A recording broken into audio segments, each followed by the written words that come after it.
channel Beauty Beyond the Looks, and this video is for those of you that are following our daughter's journey with her treatments for clubfoot. And in the last video, there's a few things I want to address from the last video that I said I was going to look for photos of her when she was born, so you guys can see the progression from how she was born up until this point. And this point has been quite difficult because we're already at the point where we're looking for a third opinion for another specialist. Unfortunately, I believe every specialist has done what they best know how to do.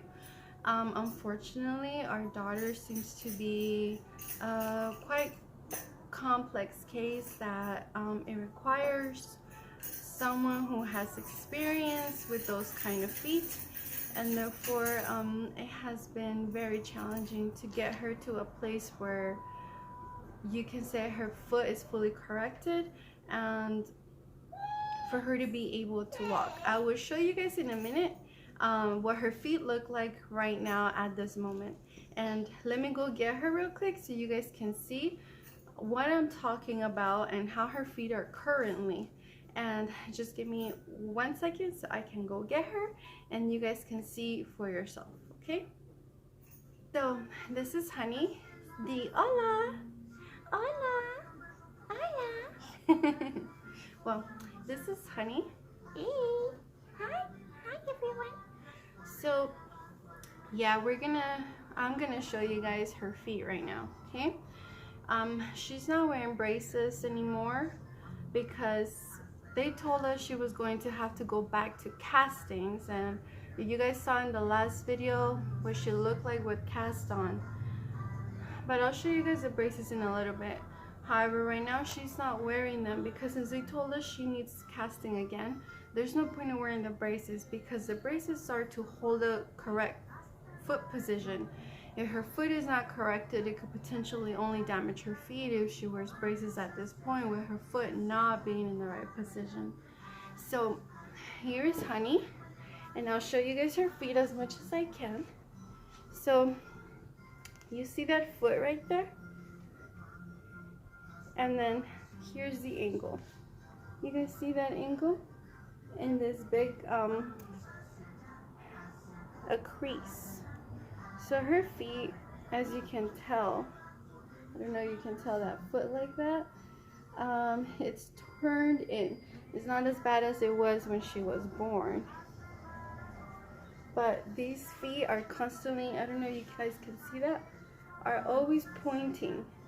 They're always pointing down. They're never folding up, and it's really hard to get her foot to fold up, if you guys can see that, for her to walk. She cannot walk on her tippy toes forever. She can't have this foot like this or she won't walk. You guys see her crease there and the foot, how folded it is inward, and her scars for her surgeries. She's had 2 and the foot is still in this condition. Like I said, it's a lot better than how it used to be when she was born. However, when she was born, we don't really have too many pictures of her because it was winter time, it was snowing, and it was always cold. So she was always wearing PJs or she was always in cast. We only had a week with her of her not having anything on her legs when she was born, just 1 week. After that, she was always in cast, and it was winter, so she was always wearing socks, you know, these little like slippers that my grandma made for her, that she made them before I was even married. She said, this is for your daughter, and I finally have a daughter, and I got to put them on her at least for that 1 week, and then again another time in February. So we don't have too many pictures of what that looks like. Don't mind her, but this is the braces, okay? It's this metal thing. They're really heavy. And as you can tell, this is for her left and this is for her right. You might say, but these things are on the inside. Yeah, that's what they want to do. They want the foot to go out and not in. Okay, and also they create a lot of sores on her feet, so we have to put these sponges on her. Usually the sores are like on the inside of the foot, like on the top, like where you fold your foot like this. The sores are usually here. Most kids get them back here, but she gets them up here, and I believe that's because her foot is not in the right position. It doesn't fold freely like this. It's always like this, tippy-toed.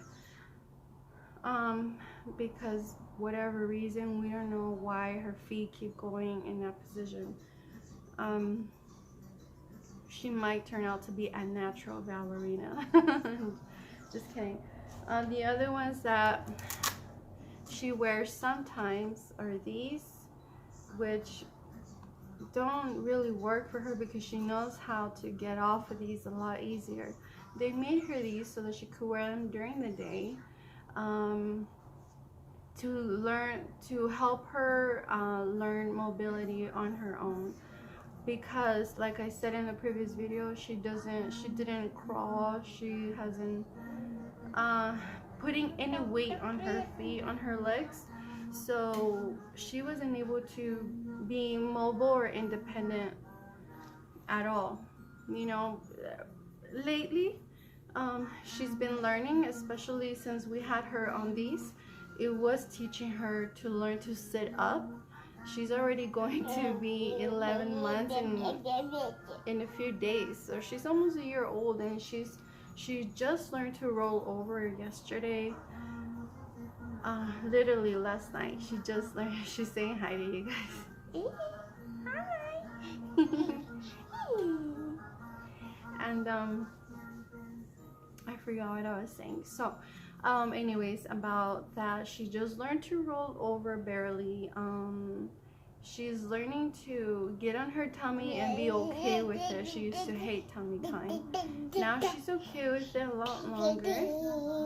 And also she's learning to put more weight on her feet, on her legs, little by little.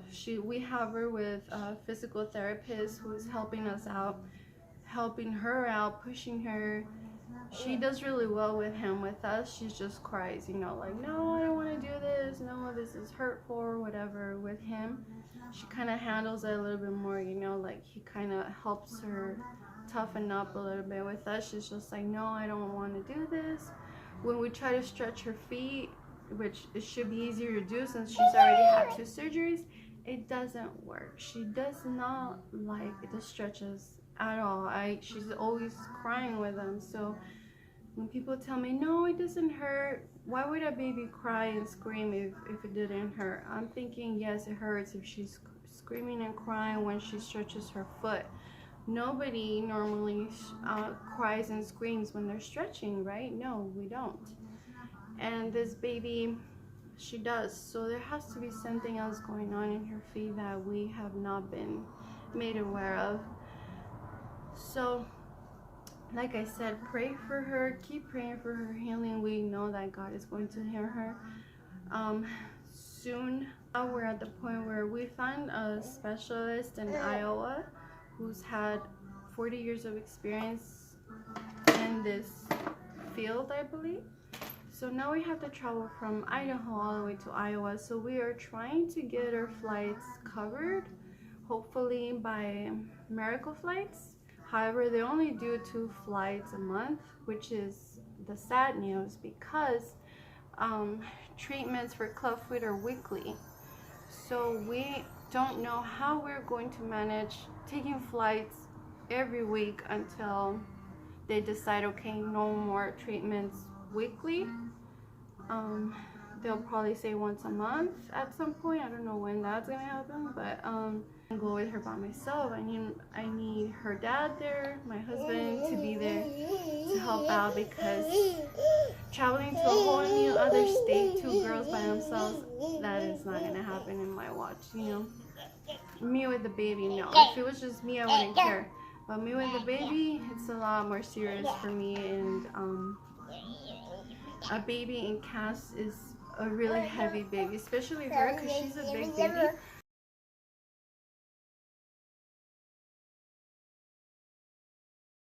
We wanted to honor and thank the people that helped out with the last video. We had some cousins and friends send us, I would say, a donation, and that was really nice of them. You know who you are, and I would say thank you very much. With that money, we were able to get her a stroller that on the feet part, it folds up, and we needed a stroller that would fold the feet up so that it can hold her legs, because she doesn't fit in a newborn car seat.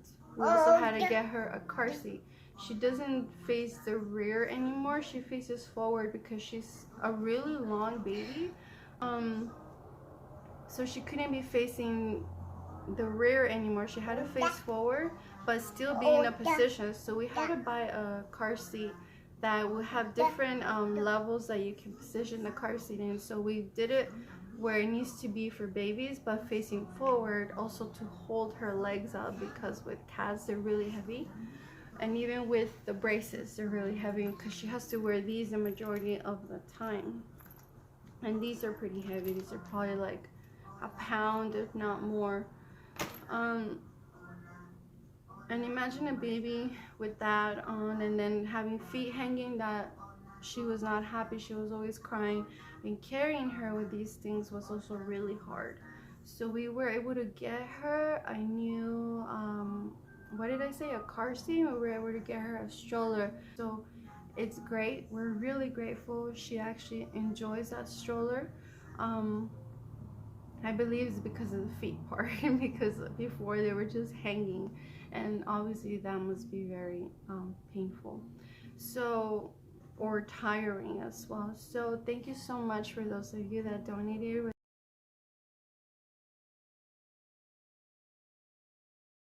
As you guys know, I am willing to do whatever it takes for my daughter. If there's treatment that works, I just have to find the right doctor. I will get there, because this is for her future, you know, and I'm sure any of you would do the same for your children. You do whatever it takes to get them to be, you know, kids who can enjoy their life to their fullest potential, and walking, running, jumping. Right now we're trying to get her feet corrected so that she can get to that point where she can walk, you know. And we haven't found a doctor that can help her. We're hoping the one in Iowa will, because he has a lot more experience than the previous ones. So keep praying for our family. Keep praying for Honey. We're happy that we have her. She is a big blessing to us. She's usually always a happy baby, besides those times, you know, when they're painful times. Just pray for her to have strength, for us also to have strength and patience, you know, with little sleep. Sometimes we run out of patience. And also I'll put the links if you guys want to donate, or the shops. We opened some shops online. I believe they are on Etsy and Zazzle. And I do health coaching if anybody is interested in that, to help raise funds for our travels for her treatments. You know, you would think that we wouldn't have to be, that everything will be covered because we're in the USA. No, usually there's a lot of foundations, nonprofits that do give money to families with children like Honey. The problem is that they are not in this country. They only help people in Africa mostly, and in like third world countries where people are usually poor. Here in America, they assume we can afford everything, and reality is, no, a lot of us families, we cannot, and we have to travel further, and then the insurances don't want to cover for such treatments because they don't know what it is. So here I am to share the testimony with you guys, and we wanted to start a foundation to help families in our shoes. The problem is that also that is over $2,000 to get the paperwork legally set up in order to start a nonprofit, and that is going to take longer than we were hoping for, because we ourselves are in need of funding for her treatments. And starting a nonprofit foundation requires money to get it going. If you guys want to help with that, you guys can message me. Let me know that you would like to help out with starting a nonprofit foundation for families like us. Or if you just want to help our family yourselves, you are more than welcome to. And I know that God will. Either way, I know God will provide somehow. I'm already selling a lot of my things. I sold more than half of my shoes. I'm selling my jackets. I'm selling almost everything. I'm selling so many things. But keep us in prayer, and I know God will provide everything for us. So thank you for watching. Say bye. Bye. Bye. And